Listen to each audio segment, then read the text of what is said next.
सभी माननीयों को प्रणाम, बड़ों को बहुत बहुत प्रणाम और छोटों को प्यार और स्नेह। मैं पिछले 16 सालों से शिक्षा के क्षेत्र में था और BSc AG और MSc AG के स्टूडेंट को मैं पढ़ाया करता था।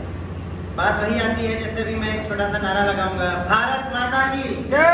क्या वास्तव में जय हो गई? क्या वास्तव में जय हो गई? आप बताइए, जितने भी मान्यवर बैठे हुए हैं, भारत माता की जय बोलने से क्या वास्तव में जय हो गई? मैं छोटा था, स्टूडेंट लाइफ में था, पिताजी प्रशासनिक अधिकारी रहे न्याय विभाग में, तो एक मन में कुछ एक अलग सी चाह थी कि वास्तव में भारत माता की जय कहने से जय नहीं होगा, हमें कुछ ऐसे कार्य करने होंगे जहां वास्तविकता से जय होना शुरू होगा। इस चाहत के साथ मैंने अपने अध्ययन शुरू किया। 3 महीने कृषि विभाग में जॉब लगी, जिन्हें मैंने नहीं किया। 1 दिन 2 दिन ज्वाइनिंग की और मैंने छोड़ दिया। कारण था कहीं ना कहीं जो हमारा कार्य करने की शैली है वो हमें ईमानदारी से काम नहीं करने देती थी। ये आप सभी लोग जानते हैं। अगर अपने दिल पर हाथ रख लें, अगर कोई अच्छा सिस्टम में आता है उसको काम नहीं करने दिया जाता था। मैंने उसी दिन से प्रण ले लिया कि मैं कभी सरकारी नौकरी नहीं करूँगा और धीरे धीरे से मैं शिक्षा क्षेत्र में, प्राइवेट क्षेत्र में अपने नए नए कामों को ढूंढता चला गया। फिर बात आई कई कंपनियों में, जैसे अभी भाई साहब नहीं है, उन्होंने बताया था नेटवर्किंग। मैं 3 नेटवर्क मार्केटिंग का ट्रेनर रहा। ऑर्गेनिक प्रोडक्ट उनके होते थे जिनको लेकर के मैं लोगों के बीच में जाता था और उन्हें ट्रेन करता था। वहाँ पर मुझे लगा कि ये जो फार्मूले हैं, क्योंकि हमारे जो सीनियर और जूनियर मिला करके जो हम लोग 17 लोग एक साथ थे, तो ये लगा जो ये फार्मूले वास्तव में 2-2 हज़ार रुपए के बिक रहे हैं, इनको हम 300-350 रुपए में ला सकते हैं। ये वास्तविकता में मार्केटिंग के बीच का जो इतना बड़ा मार्जिन जो किसान से खींच लिया जाता है, ये वास्तविकता में इतनी महंगी दवाइयाँ नहीं है।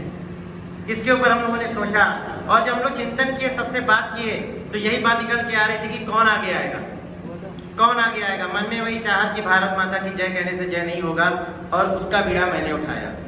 मैंने अपने 17 स्टूडेंट के साथ अपनी बड़ी बेटी के नाम से Shri organic future private limited की नींव रखी। उससे पहले मैं गांव में जाता था, खेतों में जाता था। लोग कहते थे आने वाला समय जैविक है, एक समय बहुत ज्यादा जैविक की डिमांड होगी। ये जो व्यक्ति जो ये शब्द कहते हैं वही रासायनिक खेती करते हैं, यानी कह कुछ रहे हैं कर कुछ रहे हैं। दुर्भाग्य तो मैंने ये देखा, डॉक्टर साहब जैसे आप अभी बता रहे थे कि आप रसायन के खिलाफ हैं, मैं यहाँ तक देख रहा था जिन किसानों को मैंने उनका सही किया अपने प्रोडक्ट से, वो गड्ढा खोद कर उस प्रोडक्ट को जमीन में दबा देते थे, पड़ोसी देख ना पाए मैंने क्या डाल के सही किया। पड़ोसी को नहीं बताते हैं कि कैसे उनका खेत सही हो सकता है। वो सोचते हैं मेरा फायदा हो जाए, बगल वाले का जल जाए, सड़ जाए, गल जाए, कोई मतलब नहीं, मुझे रेट अच्छा मिल जाएगा। ये भावना हमारी अपने पड़ोसी के प्रति है। क्या ऐसे भारत माता की जय हो जाएगी?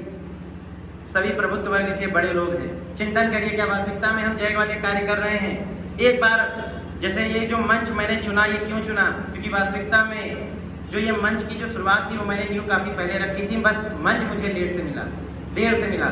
लेकिन मुझे इस मंच की आवश्यकता इसलिए भी थी क्योंकि एक आदमी वो कार्य नहीं कर सकता है जो एक भीड़ कर सकती है। हम चाहते बहुत कुछ बड़ा करने के लिए हैं, बड़ा बदलाव करना चाहते हैं। यहाँ बहुत लोग आए बड़े बदलाव के सोच के साथ, लेकिन समय बीतता गया, थकते गए, घर जाते गए। क्या यही भारत माता की जय होगी? हम अपनी जिम्मेदारियां भी जब बात करते हैं, जब गांव छोड़कर हम शहर आते हैं, कोरोना ने सिखा दिया कि आपका जीवन गांव में टिकता है। आप साहित्य को पढ़िए, वहां बोला गया है कि जिस देश की सभ्यता आपको जाननी हो, जहां की देश की संस्कृति को आपको जानना हो, वो सभी आपके गांव में बसती है। बड़ों के पैर छूना, छोटों को प्यार देना, दूर से बड़े छोटे बच्चे को बुलाकर गोदी उठाना, ये हमारे गांव की परंपरा रही, यही प्यार हमें सिखाया है। और गांव जिसे लोग दुत्कारते थे, गांव के व्यक्ति को जिसे लोग कहते थे ये गंवार है, मैंने सबसे पहले इंग्लिश बोलना छोड़ा और मैंने अपने क्षेत्रीय लैंग्वेज को सबसे पहले चुना और मैं बिल्कुल बिंदास होकर के गांव के लैंग्वेज में बोलता हूँ और मैं हिंदी ही यूज करता हूँ। मेरे साइंटिस्ट पैनल जितने भी हैं वो कहते हैं आप हिंदी क्यों इतनी अच्छी बोलते हो, क्यों हम लोगों को दिक्कत हो रही है? मैंने कहा जो शब्द ना समझ में आ रहा मुझसे को मैं उसका इंग्लिश में उच्चारण कर दूंगा। मैं क्यों इंग्लिश को हिंदी में बोलूँ, मैं हिंदी को इंग्लिश में बोलूंगा। सही है या नहीं है? भारत माता की जय ऐसे ही होगी, कहने से नहीं होगी, करने से होगी। गाँव के बाद जैसे डॉक्टर साहब ने बताया रासायनिक खेती 1965-66 में डॉक्टर M.S. स्वामीनाथन जी के द्वारा ये शुरुआत हुई थी अनाज को बढ़ाने की, क्योंकि उस समय हमारे पूर्वज घोड़े की, जानवरों की लीद से गेहूं को निकाल करके खाते थे। आपको शायद नहीं याद होगा, अगर आप इतिहास पढ़िए, हमारे पूर्वज, हमारे बाबा वो गेहूं खाए हैं जो लीद के रूप में निकलता था, जानवर से निकाला जाता था और उसको धुलकर रेड वीट के नाम से हम लोग को खिलाया जाता था। हम लोग उस दौर से गुजरे हैं। लेकिन डॉक्टर एम एस स्वामीनाथन ने, डॉक्टर साहब आपको याद होगा 92-93 में उन्होंने कहा था कि ये मेरी जीवन की सबसे बड़ी भूल है रासायनिक खेती को लाकर इतना बढ़ावा देना। और उन्होंने उस समय एक नारा दिया था, जितना खेत से लो उतना खेत को दो। क्या वास्तविकता में हम उतना दे रहे हैं, उतने अवशेष दे रहे हैं? नहीं, केवल हम भारत माता की जय बोल रहे हैं लेकिन जय वाले कार्य नहीं कर रहे हैं। सभी से मैं अगर पूछूं कि किसानों का सबसे बड़ा मित्र कौन सा है, खेत पर सबसे बड़ा मित्र कौन सा है, एक ही जवाब आता है डॉक्टर साहब। क्या बोला भाई साहब? केचुआ। क्यों केचुआ? क्या खेत पर केचुआ रह गया है? हमें केचुए को जिंदा रखने की आवश्यकता क्या है? क्योंकि जो हल तल होता है, जैसे डॉक्टर साहब भी जानते हैं, जो भी हमारे किसान भाई जानते हैं, 25 से 23 सेंटीमीटर हल तल का क्षेत्र है। उसके नीचे की मिट्टी को कौन तोड़ेगा? कौन तोड़ेगा? केचुआ। क्योंकि उसका तापमान, उसकी वायु का संचार कौन बेहतर करेगा? एक यूरिया का दाना कितने केचुए को मार देता है, आप सोच भी नहीं सकते हैं। जैसे डॉक्टर साहब ने कहा, एनपीके तत्व है। क्या है? तत्व है। वो ना रासायनिक है ना ही प्राकृतिक है। देने का माध्यम कैसा है?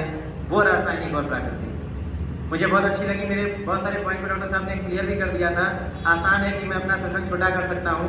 दूसरा बोला क्या, किसान कोरोना काल में कभी किसान परेशान नहीं हुआ। कौन परेशान हुआ? जो व्यापारी था। हाँ या ना? किसान अपनी फसल भले नहीं बेच पा रहा था, लेकिन उसे आस थी। वो कह रहा था कि मेरे खेत से आइए, आप फसल को ले जाइए, फ्री ले जाइए, आप बेचकर पैसा कमा लीजिए। ऐसे भी किसान मेरे साथ है। मेरे बीच में डॉक्टर रामसैन वर्मा जी भी बैठे हैं, उन्नत कृषि हैं, आज जैविक खेती को बढ़ावा दे रहे हैं। अच्छा लग रहा है कि मेरे साथ समय निकाल करके आए। और उन्हीं के गाँव के कई किसानों ने, मैं बता रहा हूँ, जो ऐसे मध्यम वर्ग जो नौकरी खो दिए थे, उनको फ्री तरबूज दिया। यानी कि पहले पैसा नहीं लिया, कहा बेच लीजिए और हमें पैसा आकर दे दीजिए। ऐसे भी घर चले हैं। तो मैं कहना चाहूँगा, धन्य है वो गांव जो इतने घरों को चला रहा है। आप पिज्जा पेटीज क्या कोरोना काल में खा रहे थे?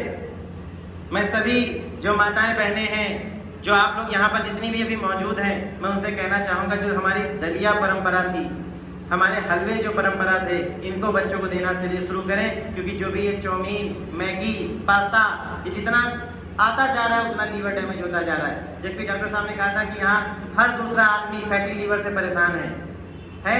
मेरा लीवर बिल्कुल फिट है क्योंकि मैं ये सब नहीं खाता। दूसरी बात, ब्लड अगर टेस्ट करा लिया जाए यहाँ पर, तो लगभग 90% लोगों को एनीमिया की शिकायत निकलेगी। और मेरा ब्लड 16.2 है क्योंकि मैं ये सारी चीज़ें नहीं खाता। अगली बात करते हैं कि अगर किसान वास्तव में व्यापार चुन ले, जो बिल पास किया था सरकार ने मंडी वाला, जिसमें बहुत बवाल हुआ, क्योंकि मैं इसलिए नहीं ज़्यादा बोलना चाहता क्योंकि हम लोग मेन काम करने वाले हैं, राजनीतिक नहीं है। अगर वो किसान वास्तविकता में अपना उत्पादित किया हुआ उत्पाद मंडी में सीधे बेचने लगे, 4 गुना आय उसकी हो जाएगी। क्योंकि 5 रुपए का माल हम लोगों को 20 रुपए का मिल रहा है। हाँ या ना? अगर किसान डायरेक्ट 10 या 12 का बेचने लगे तो हमें सस्ता भी मिलेगा और अच्छा भी मिलेगा। अगली बात, जैविक क्यों करना है? जैसे डॉक्टर साहब ने कहा कि हमारे बीच में बीमारियां बढ़ रही हैं। आज बीमारियां गांव में ज़्यादा हैं या शहर में? अगर कोरोना को छोड़ दें तो गांव में। कभी डायबिटीज किसी को नहीं होता था, डायबिटीज को राजा रोग कहते थे, राजसी रोग कहते थे, यानी जो संपदा से घिरा रहता था उसको ये रोग होता था। लेकिन आज गाँव के हर घर में एक शुगर पेशेंट है। क्या वास्तविकता में शुगर कोई बीमारी है?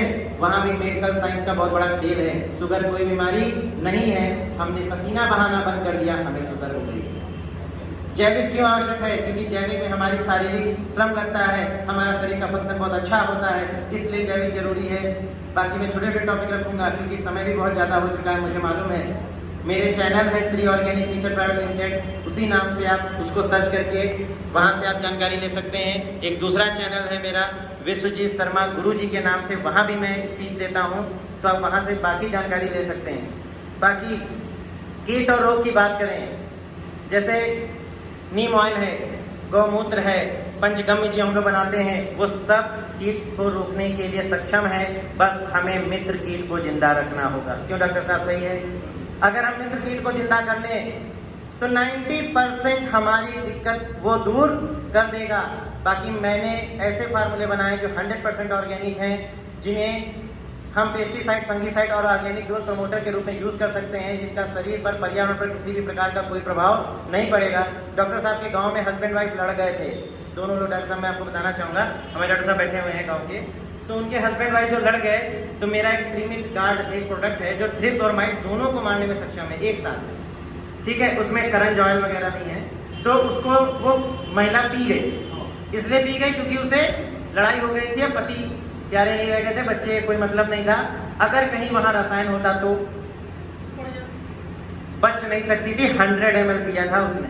मेरा 100 ml पीने के बाद किसान ने फोन किया, इधर उधर की बातें बताई। मैंने कहा पॉइंट पे आइए, मेन बात क्या है, क्योंकि एहसास तो हो गया था।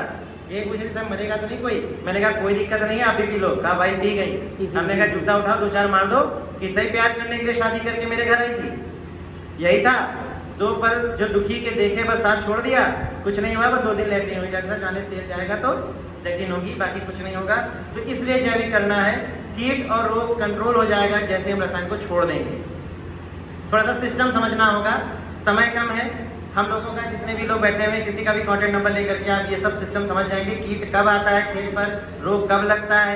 वरना डॉक्टर साहब ने जैसे कहा जो पेस्टिसाइड की दुकान खोले हुए हैं, मैं डॉक्टर साहब देखता हूँ हर किसान को डाइटेनियम 45 और किस नाम से देते हैं, कॉपर के नाम से। उसका फार्मूला क्या है, कॉपर ऑक्सीक्लोराइड, लेकिन कॉपर डालना है, लेकिन ये नहीं बताएंगे डाइटेनियम 45 डालना है। आज हमारे गाँव में दाल बहुत तेजी से फैल रहा है। डॉक्टर साहब आप तो जान ही रहे, उसी की देन है, क्योंकि आप बीज को उपचारित किए, जहाँ खजवाए वहाँ दाल। पहले दाल वहां होता था जहां गीले कपड़े होते थे, आज तो यहाँ भी है। कहां से आ गया, कहां से आ गया, है ना। जवाब आपके पास है। मृदा क्षरण, मिट्टी की ऊपरी लेयर जो होती है, जो खेती लायक है, हम भट्टे वाले को बेच रहे हैं, हम पानी में बहने दे रहे हैं। पहले जब हमारे पूर्वज हुआ करते थे, जैसे बारिश होती थी खेत में मेड़ बांध देते थे, पानी भरना है, पानी रोकना है। वो रोकने का कारण क्या था, एक्चुअल में जो मिट्टी की खेती के लायक जो जमीन है वो ज्यादा से ज्यादा 40 सेंटीमीटर तक ही है। वो भट्टे वाले को बेच दोगे, पानी में बहा दोगे, इधर उधर चली जाएगी, तो खेती कहाँ करोगे। बात तो समझ आ रही ना।